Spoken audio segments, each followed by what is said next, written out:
सतनाम वाहिगुरु। तो कैसे हैं आप सब लोग। अगर आप हमारे इस चैनल पर नए हैं तो हमारे चैनल को जरूर से सब्सक्राइब कर दीजिए और वीडियो को जरूर से लाइक कर दीजिए। तो चलिए फिर आज की इस मजेदार रेसिपी को बनाना शुरू करते हैं। सो फ्रेंड्स, आज की बेकिंग क्लास में मैं आपके लिए लेके आई हूँ क्रिसमस के लिए स्पेशली ये बहुत ही ज़्यादा टेस्टी सा प्लम केक, यानी कि क्रिसमस स्पेशल ये फ्रूट्स एंड नट्स से भरा हुआ केक। और बिल्कुल परफेक्ट तरीके से हम इसे बनाएंगे, बिना किसी अल्कोहल का हम इस्तेमाल करके इसे बनाएंगे। और इस केक में आज हमने अंडे यानी कि एग का इस्तेमाल किया है। इसके पहले मैंने आपके साथ क्रिसमस स्पेशल प्लम केक की रेसिपी शेयर की है, जिसे हमने बिना किसी अंडे का और बिना किसी अल्कोहल का यूज करके बनाया था और वो सब आपको बहुत पसंद आई थी। तो चलिए आज हम इस रेसिपी को एग के साथ बनाते हैं। तो सबसे पहले हमें यहाँ पे फ्रूट्स एंड नट्स लेने होंगे, जिसे हमें सोक करना होगा। तो यहाँ पर आप अपनी पसंद से कोई भी फ्रूट्स एंड नट्स का इस्तेमाल कर सकते हैं, जो भी आप यूज करना चाहें वो कर सकते हैं। तो मैंने यहाँ पे सबसे पहले अगर आप देखें तो टूटी फ्रूटी ले लिया है और ये 3 बड़े चम्मच ली है मैंने, यानी 3 टेबल स्पून। साथ ही मैंने यहाँ पे ये वॉलनट लिए हैं चॉप किए हुए, ये भी 3 टेबल स्पून है। काजू लिए हैं, साथ ही बादाम लिए हैं। सारी जो भी चीजें मैंने इस्तेमाल की है सब 3-3 टेबल स्पून इस्तेमाल किया है। चेरी ले ली है मैंने 3 टेबल स्पून, किशमिश लिया है 3 टेबल स्पून और यहाँ पर ये ब्लैक वाला किशमिश यानी कि मनक्का भी लिया है मैंने 3 टेबल स्पून। इसी के साथ मैंने 3 टेबल स्पून यहाँ पे ये एप्रिकॉट लिए हैं, जिसे मैंने इस तरीके से चॉप कर लिया है। ड्राई फ्रूट्स की क्वांटिटी जो भी है वो आप अपने हिसाब से थोड़ा सा कम ज्यादा भी ले सकते हैं। तो मैंने सारी चीजें यहाँ पे 3-3 टेबल स्पून ली हैं। अब यहाँ पर हम एक पैन ले लेंगे और इसे हमें यहाँ पे इस पैन में डालेंगे जो भी हमने ये फ्रूट्स एंड नट्स लिए हैं। तो सारी चीजें मैं इसमें डाल देती हूँ पैन में। अगर आपको थोड़ा सा क्रंच पसंद है केक में तो आप चाहें तो ये जो ड्राई फ्रूट्स है आप इसे यहाँ पे सोक ना करें, आप इन्हें ऐसे ही जब हम बैटर बनाएंगे केक का उस टाइम पे डाल सकते हैं। लेकिन मैं यहाँ पे इसे भी सोक करने वाली हूँ। तो सारी चीजें मैंने एक पैन में डाल दी हैं और इसे सोक करने के लिए यहाँ पर मैंने आधा कप यानी 125 ml लिया है ऑरेंज जूस। तो मैंने यहाँ पे जो जूस इस्तेमाल किया है वो फ्रेश ऑरेंज जूस का इस्तेमाल किया है। आप चाहें तो कैन वाला जूस भी ले सकते हैं। इसी के साथ 3 टेबल स्पून हम इसमें नॉर्मल पानी डाल देंगे और यहाँ पर इसे एक बढ़िया सा फ्लेवर देने के लिए मैं थोड़ा सा नींबू का रस इसमें डाल रही हूँ। तो 1/4 टीस्पून के जितना हमें इसमें नींबू का रस डालना है। और यहाँ पर अब हम सारी चीजों को एक बार अच्छे से पहले मिक्स कर लेंगे। अगर आपके पास ज्यादा टाइम है तो इस तरीके से आपको यहाँ पर जूस में ये फ्रूट्स एंड नट्स को लगभग 4 से 5 घंटे के लिए ऐसे ही सोक करके रखना होगा। अगर आपके पास ज्यादा टाइम नहीं है और बिल्कुल इंस्टेंट आपको केक बनाना है तो आगे का प्रोसेस आप इस तरीके से फॉलो कर सकते हैं। तो इस केक को हम इंस्टेंट बनाने वाले हैं और हमें फ्रूट्स और नट्स को जल्दी से सोक करना है। तो यहाँ पर हम इसे गैस पर लगभग 2 से 3 मिनट के लिए पका लेंगे। तो इस तरीके से हम मीडियम फ्लेम पर एक इसमें अच्छे से बॉईल आने देंगे। 2 से 3 मिनट में ये हमारे फ्रूट्स एंड नट अच्छे से कुक हो जाएंगे। तो आप देख सकते हैं काफी अच्छे से इसमें 1-2 बार बॉईल आ चुका है। ज्यादा नहीं, 2 से 3 मिनट के लिए इसे पकाना है और इस तरीके से बीच बीच में हम इसे मिक्स करते रहेंगे। तो जैसे ही इसमें 1 से 2 बार बॉईल आ जाए उसके बाद हम गैस को कर देंगे बंद और इसे हमें यहाँ पे पूरी तरह से ठंडा होने के लिए साइड में रख देना है। तो आप इसे बिल्कुल भी ज्यादा ना पकाएं, 2 से 3 मिनट के लिए ही पकाना है। और अब हम इसे पूरी तरह से ठंडा होने के लिए साइड में रख देते हैं ताकि फ्रूट्स एंड नट अच्छे से सोक हो जाए। और यहाँ पर अब हम केक टिन को तैयार कर लेंगे। इसके लिए मैंने यहाँ पे ये राउंड वाला केक टिन लिया है और ये 7 इंच का मैं केक टिन यहाँ पे इस्तेमाल कर रही हूँ। आप कोई भी राउंड या फिर स्क्वायर केक टिन ले सकते हैं। केक टिन को तैयार करने के लिए ओडी का इकोबिक पेपर मैं इस्तेमाल कर रही हूँ। इसे बेकिंग और कुकिंग दोनों के लिए आप इस्तेमाल कर सकते हैं। नॉन स्टिकी है, रीयूजेबल है, कन्वीनियंट और साथ ही हेल्दी एंड इको फ्रेंडली ये पेपर है। अगर आप इसे परचेस करना चाहते हैं तो इसकी लिंक आपको नीचे डिस्क्रिप्शन बॉक्स में मिल जाएगी। अब हम इसे केक टिन की साइज में कट करके तैयार कर लेंगे। हमारा केक टिन साइड में भी मैंने आप देख सकते हैं अच्छे से इको बेक को लगा दिया है कुछ इस तरीके से। अब हम इसे साइड में रख देते हैं और यहाँ पर अब हम शुगर का एक कैरेमल सिरप बना लेंगे, जिसके लिए एक पैन को गैस पे रखा है और इसमें मैंने यहाँ पे 6 टेबल स्पून लिया है ये चीनी यानी कि नॉर्मल शुगर ली है मैंने। और हम यहाँ पे चीनी को अच्छे से कैरेमलाइज होने देंगे। तो बीच बीच में थोड़ा सा इसे मिक्स कर लें।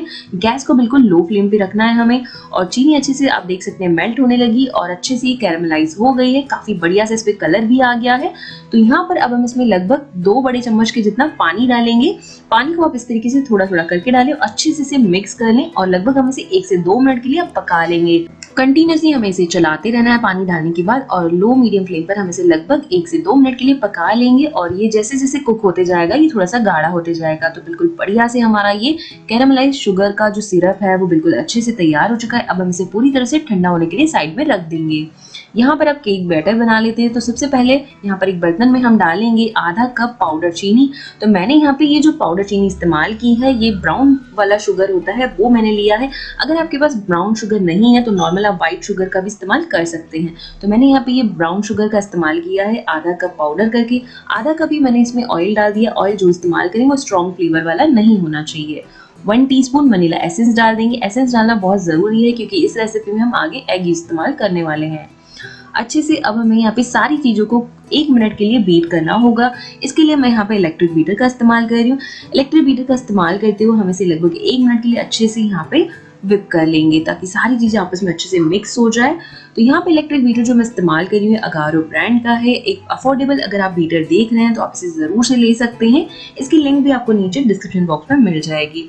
तो 1 मिनट के लिए अच्छे से मैंने सारी चीज़ों को बीट कर लिया है। अब यहाँ पर हम इसमें एग का इस्तेमाल करेंगे। तो टोटल हमें 3 अंडे इस्तेमाल करने हैं। तो मैंने 2 एग अभी डाल दिए हैं। 2 एग डालने के बाद हम क्या करेंगे, इसे अच्छे से बीट कर लेंगे 1 से 2 मिनट के लिए। तो इस तरीके से इलेक्ट्रिक बीटर का इस्तेमाल करते हुए हम इसे बीट करेंगे ताकि मिक्स हमारा बहुत ही बढ़िया सा एकदम क्रीमी टेक्सचर में आ जाए और एकदम बिल्कुल स्मूथ हमारा मिक्सचर तैयार हो। और अब हम बाकी का बचा हुआ एक और अंडा इसमें डाल देंगे। तो टोटल हमने यहाँ पे 3 एग्स का इस्तेमाल किया है। इसे डालने के बाद अच्छे से हम इसे वापस से 1 से 2 मिनट के लिए बीट करेंगे मीडियम स्पीड पर। तो अच्छे से मैंने इसे बीट कर लिया है और अब हम इसके ऊपर एक छन्नी रखेंगे और इसमें डालेंगे मैदा। तो टोटल हमने यहाँ पे 1.25 कप मैदे का इस्तेमाल किया है। ये 1 कप और ये 1/4 कप मैंने और डाल दिया है। टोटल 1.25 कप मैदे का इस्तेमाल किया है। साथ ही 1/4 कप हम इसमें कोको पाउडर डाल देंगे। कोको पाउडर जो इस्तेमाल किया है वो अनस्वीटन है। तो यहाँ पे कोई भी ब्रांड का कोको पाउडर इस्तेमाल कर सकते हैं। 1 टीस्पून हम इसमें डालेंगे बेकिंग पाउडर और इसी के साथ यहाँ पे 1/4 टीस्पून हम इसमें डालेंगे बेकिंग सोडा। तो यहाँ पे सारी चीज़ों को अच्छे से हमें छान लेना है। छानना बहुत ज़्यादा ज़रूरी है। इस तरीके से छानने के बाद अच्छे से हम इसे हल्के हल्के हाथों से कुछ इस तरीके से मिक्स कर लेंगे। ध्यान रखें बिल्कुल भी आपको इसे इस तरीके से मिक्स नहीं करना है। हल्के हल्के हाथों से स्पैचुला से इसे मिक्स कर लें। और अब हम इसमें डालेंगे ये शुगर का जो हमने कैरेमल सिरप तैयार करके रखा है। इसी से जो केक है उसमें बहुत ही बढ़िया फ्लेवर आता है, साथ ही कलर और टेस्ट मिलता है केक को। इसे डालने के बाद अच्छे से हम यहाँ पर बैटर को मिक्स कर लेंगे ताकि ये सिरप अच्छे से सारे बैटर में मिक्स हो जाए। इसके बाद कुछ स्पाइसेस हम इसमें डालेंगे। तो इसमें मैंने यहाँ पे 1/4 टीस्पून डाल दिया है दालचीनी का पाउडर। इससे इस केक में बहुत ही अमेजिंग फ्लेवर आता है। इसी के साथ 1/4 टीस्पून मैंने इसमें डाला है यहाँ पर ये जिंजर पाउडर यानी कि अदरक का पाउडर। और साथ ही हम इसमें थोड़ा सा जायफल डालेंगे। तो जायफल को मैं इस तरीके से ग्रेट करके डाल रही हूँ। अगर आपके पास पाउडर है तो 1/8 टीस्पून आपको यहाँ पे पाउडर का इस्तेमाल करना है। सारी चीज़ों को अच्छे से हमें यहाँ पे मिक्स कर लेना है कुछ इस तरीके से। और अब हम इसमें डालेंगे फ्रूट्स एंड नट्स। तो ये बिल्कुल पूरी तरह से जब ठंडे हो जाए ना तभी आपको इसमें डालना है। तो मैं यहाँ पे पूरे नहीं डाल रही हूँ, थोड़ा सा मैं इसे बचा के रख रही हूँ ताकि हम केक को गार्निश कर सकें। तो यहाँ पे ये थोड़े से मैंने बचा लिए हैं 1/4 कप के जितने। और बाकी के मैंने यहाँ पे सारे सोक किए फ्रूट्स एंड नट्स डाल दिए हैं। अच्छे से इसे मिक्स कर लेंगे और ये हमारा बैटर तैयार हो चुका है। तैयार किए हुए बैटर को हम केक टिन में डाल देंगे इस तरीके से। और इसके ऊपर हम ये डालेंगे हमारे सोक किए हुए जो फ्रूट्स एंड नट्स हमने बचा के रखे थे। इससे हम हमारे केक को गार्निश कर लेंगे। तो इसे मैंने डाल दिया है। अगर आप इस केक को बेक करना चाहते हैं कढ़ाई में तो कढ़ाई को बिल्कुल अच्छे से प्री हीट कर लें। और प्री हीट की हुई कढ़ाई में बिल्कुल लो फ्लेम पे आपको इसे 60 to 65 मिनट्स तक बेक करना होगा, या फिर तब तक जब तक आपका ये केक पूरी तरह से बेक ना हो जाए। इस केक को बेक होने में थोड़ा सा ज़्यादा टाइम लगता है नॉर्मल केक से। अगर आप इसे OTG में बेक कर रहे हैं या ओवन में बेक कर रहे हैं तो 160 degree Celsius pre heated OTG oven में इसे 55 to 60 मिनट के लिए आपको बेक करना होगा। तो मैं इसे आज OTG में बेक कर रही हूँ। OTG को मैंने अच्छे से प्री हीट कर लिया है 160 डिग्री सेल्सियस पर ही। और 160 डिग्री सेल्सियस पे ही हम इसे बेक करेंगे लगभग 55 to 60 मिनट्स के लिए। तो इस तरीके से आपको दोनों रॉड ऑन रखनी है अगर OTG में बेक कर रहे हैं, साथ में आपको इसके फैन भी ऑन रखना है। और यहाँ पर टाइमर मैंने लगा दिया है 60 मिनट का।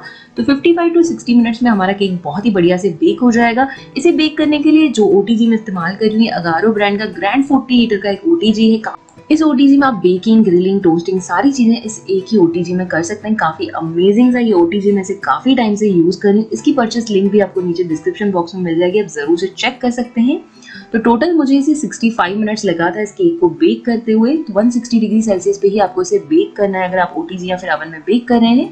तो चलिए हमारा केक तो बेक हो चुका है। अब हम इसे ढक कर रख देंगे और इस केक को पूरी तरह से ठंडा होने के लिए छोड़ देंगे। तो इस तरीके से कपड़े या फिर नैपकिन से आप इसे ढक कर ठंडा होने के लिए रख दें।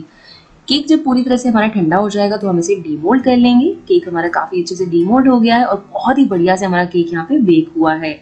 तो इस केक को जब आप बेक करते हैं उसके नेक्स्ट डे पर अगर आप इसे कट करते हैं तो इसका जो टेस्ट है वो बहुत ज़्यादा अमेजिंग आता है। जितना आप इसे रखते हैं तो ये बहुत अच्छा सा फ्लेवर देता है।